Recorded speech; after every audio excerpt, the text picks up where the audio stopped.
Hey guys, welcome back to Steel City Sports. So today we're going to be reacting to the big trade that went down yesterday. Diontae Johnson being traded to the Baltimore Ravens for a 6th round pick. So first I'm going to break this down just from like an objective overall NFL viewpoint. And then after that, I'm going to really lean into, try to paint you a picture of what this is like as a Steelers fan. Seeing Diontae Johnson now going to be wearing the purple makes me kind of want to vomit. So I'm going to break all that down now.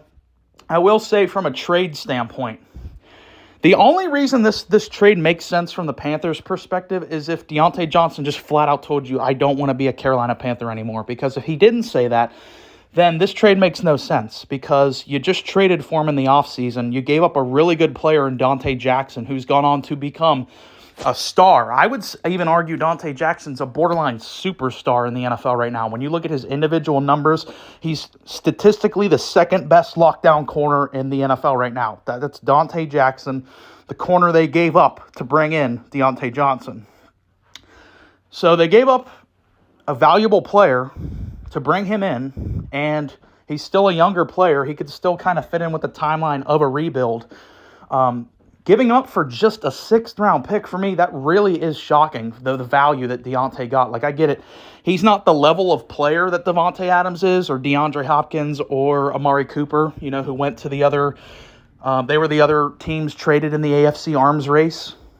But he's a lot younger than those guys. Like, he is significantly younger than all those guys. I think all those guys are 30 and up, and Diontae's like 26. So I get it. He's not to the level of those guys. You could maybe even argue he might be on the same level of like a D-Hop at this point in time, but that really shocked me that he only went for a 6th round pick. That was honestly really surprising because I still think Diontae, when he's fully healthy and engaged, can be like a borderline Pro Bowl player. In 2021, I felt like he probably should have been a Pro Bowler with my Steelers. He had his best year. He had over 1,000 yards. That was Big Ben's last year.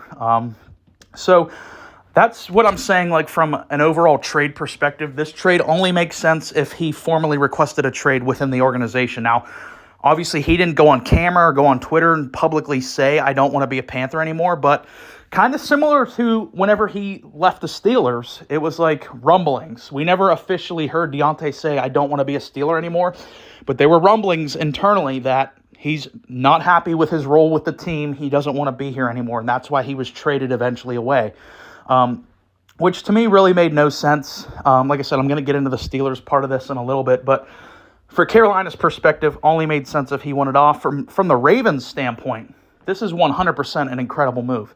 To give up such a low asset of a 6th round pick, the odds of a 6th round pick hitting in the NFL is almost a 0% chance, and you're giving that up for a guy who I think is still an elite technical route runner in the NFL and is going to bring a dynamic to this Ravens offense that they just don't have right now. And, the Ravens are really throwing their cap into that AFC arms race because we talked about it. The Bills just went out and got Amari Cooper a couple weeks back. The Chiefs just got DeAndre Hopkins. The Ravens, they're being aggressive. They're like, we're not going to sit idly by while these other teams get better. Let's throw our hat in the ring there and get us a good player. So to give up basically nothing, for me, I view a 6th round pick as really basically nothing for a guy who can be a day one contributor on your football team.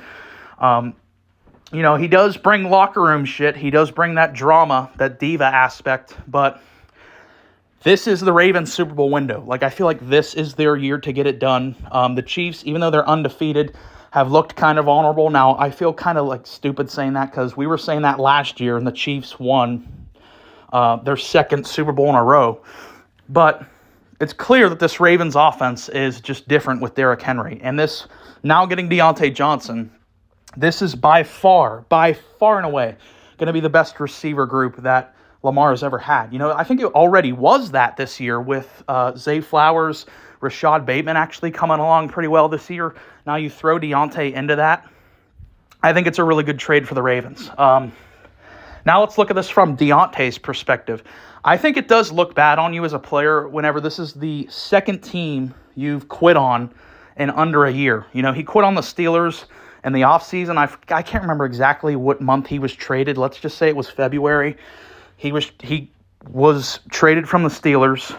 Now it's October. So that's 8 months later. He's forced his way off another team. So I think that does reflect bad, and I would say the silver lining is like, well, at least he's going to a good team now, and he won't whine about losing like he reportedly was internally with the Panthers. But I can't even say that because he was on a winning team with the Steelers and he was still pissed off. So what is it, Diontae? You can't have it all. Like, do you want to win or do you just want the stats? It's like, I don't really get what Diontae wants. He wants it all kind of like catered to him. It's like, Diontae, I think you're a really good player, but you're not fucking Devontae Adams. You're not CeeDee Lamb. You're not Tyreek Hill. It's like the offense is not going to be schemed around you. Like, you kind of have to get yours within the offense, and that's what was happening last year with the Steelers, and I think you were pretty good with us last year. You still got pissed off, even though we were a playoff team, and you were being used. So that's kind of my little take on that overall. Now let's look at this from a Steelers perspective. Like I said, this looks like a big, massive win on the trade, obviously, because we got one of the best cornerbacks in the NFL this year. I think Diontae Jackson has objectively been a top 10 corner. Take my Steeler bias out of it. You go look at the numbers. You look at his lockdown numbers. You look at his PFF grade. Diontae Jackson is objectively a top 10 corner in the NFL, and we got him for Diontae, who's not even on the Carolina Panthers anymore. So it's clear who won that trade. If you really want, you could go all the way back to when I reacted to Diontae being traded. I said it was kind of a bittersweet moment because I was still a big fan of Diontae. I had heard the rumblings of him being unhappy, but I didn't buy into it. I didn't think he was going to be moved, and when he was, it really did actually come as a surprise to me. I did not see it coming. I was kind of frustrated with the return because I was like, I just don't know if Diontae Jackson is a equitable return for Diontae and how important he was to our offense. And it turned out, yeah, I mean, Diontae Jackson's been awesome for us this year. He's been an absolute game changer on the defensive side of the ball. So we won that trade. We basically fleeced Carolina there because Diontae's not even on their team anymore. They only got a sixth for him in return. The Steelers, though, I will say this as a bit of an aside, is why haven't the Steelers made any moves at receiver? Like, it's really, really frustrating because when I get into these arguments and stuff with other Steelers fans, I'm like, oh, they're a conservative franchise. They don't make big trades.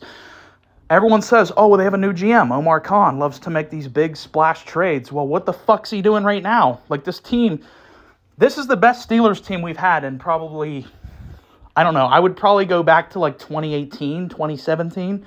So a long time. Long time it's been since the Steelers have been this good. And what do these aggressive GMs do when they're trying to maximize their chance to win the Super Bowl? I know the Steelers probably aren't a Super Bowl team, but if you're in that mode, if you're 6-2 heading into the bye, why wouldn't you maximize your chances just to give your team a shot? I don't get what the fuck Omar Khan's doing. Like, why isn't he on the phones? I'm not saying we would go get Diontae back, but if a guy of that talent level is just sitting out there for a 6th-round pick, if a guy the talent level of DeAndre Hopkins is just sitting out there for a 5th-round pick, why the fuck isn't Omar Khan on the phones trying to make something happen, trying to maximize the ceiling of this team? This is the best defense we've had in the TJ Watt era. Russell Wilson is the best quarterback we've had since Ben Roethlisberger.